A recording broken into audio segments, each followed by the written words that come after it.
Bangladesh army একদম স্পষ্ট ভাষায় বলে দিচ্ছে, বাংলাদেশ আর্মি জাস্টিসের পক্ষে। যেটা জাস্টিস হবে সেটার পক্ষে আমরা থাকবো।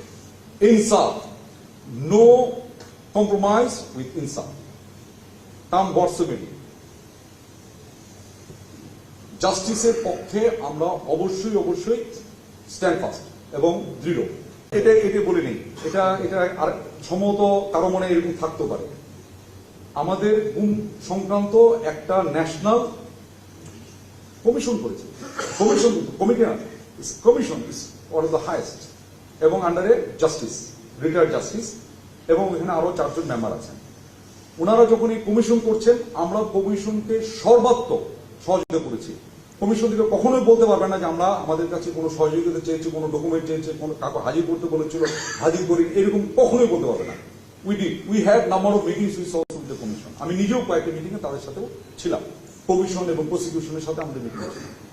আমরা যখন দেখছি একটা ন্যাশনাল লেভেলে কমিশন কাজ করছে, army cannot have another commission or committee further that will undermine the national commission. Rather আমরা কমিশনকে সর্বাত্মক ভাবে আমরা সাহায্য সহযোগিতা এখনো করে যাচ্ছে, এখনো যা চাচ্ছে। ইভেন এটা গত বৃহস্পতিবার দিন পর্যন্ত আমরা কিছু ডকুমেন্ট চেয়েছি, আমরা বৃহস্পতিবার দিন ডকুমেন্ট পাঠিয়েছি, তাই তো? গত বৃহস্পতিবার দিন আমাদের কাছে কিছু ডকুমেন্ট চাইছে, সেটা আমরা দিয়েছি কমিশনের কাছে। বুধবার মানে চাষি হওয়ার পরের দিনও। তার মানে আমি বুঝতে পেরেছি যে আমাদের এই কমিশনকে যেটুকু হেল্প করা, ইভেন বিচার প্রক্রিয়া আমরা অবশ্যই করছি। তাই একটা জরুরি বিষয় একটু বলে নেই, এটা হয়তো আমি প্রথমে বলাটা আমার উচিত ছিল। বাংলাদেশ আর্মি একদম স্পষ্ট ভাষায় বলে দিচ্ছে, বাংলাদেশ আর্মি জাস্টিসের পক্ষে। যেটা জাস্টিস হবে সেটার পক্ষে আমরা থাকবো। ইনসাফ, নো কম্প্রোমাইজ উইথ ইনসাফ।